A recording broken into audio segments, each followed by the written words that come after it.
So, growing humanitarian emergency after the destruction of that critical dam in Ukraine. Waves of floodwaters forcing thousands of people from their homes. Response teams are racing to rescue families and provide clean drinking water as Ukrainian and Russian forces blame each other for the crisis and continue the battle.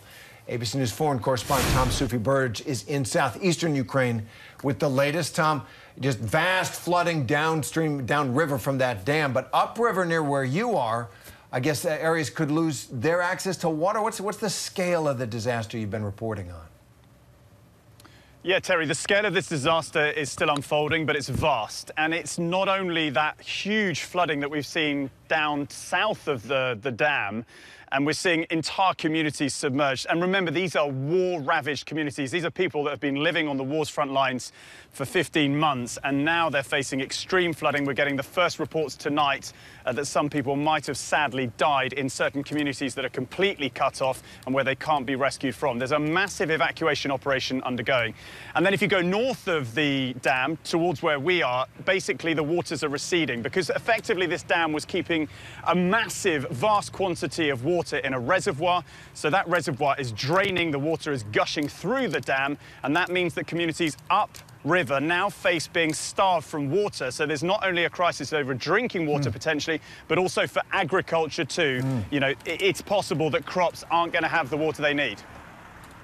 So the White House says it still can't say conclusively what exactly happened. So kind of take us through what we do know, and what's your sense of getting to the bottom of it? Well, look, Kira, the most important thing to, I think, note is that the area around the dam is controlled by Russian forces, and they have controlled it since the beginning of the war.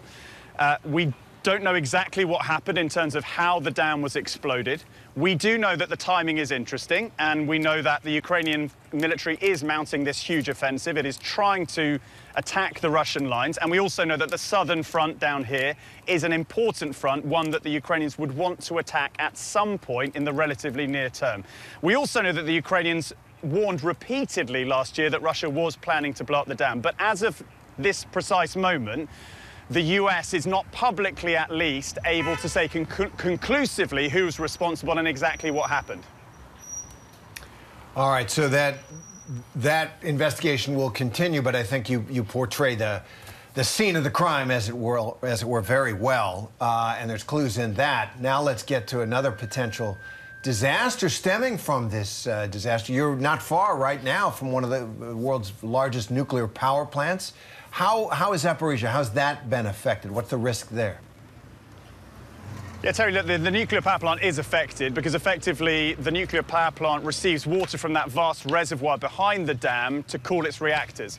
The reservoir is draining, so we think, according to the UN's nuclear watchdog, that it will not be able to supply water to the nuclear plant in the near term. But we also know that the nuclear plant, because it's running on relatively low capacity, because many of its generators are simply not working, linked to the war, it has a lot of water stored, and because it is running at low capacity, it can keep going safely, according to the UN, for months. So that is, I suppose, a ray of hope in this otherwise pretty catastrophic situation. Tom Soufi Burridge, appreciate your reporting. Hi everyone, George Stephanopoulos here. Thanks for checking out the ABC News YouTube channel. If you'd like to get more videos, show highlights, and watch live event coverage, click on the right over here to subscribe to our channel, and don't forget to download the ABC News app for breaking news alerts. Thanks for watching.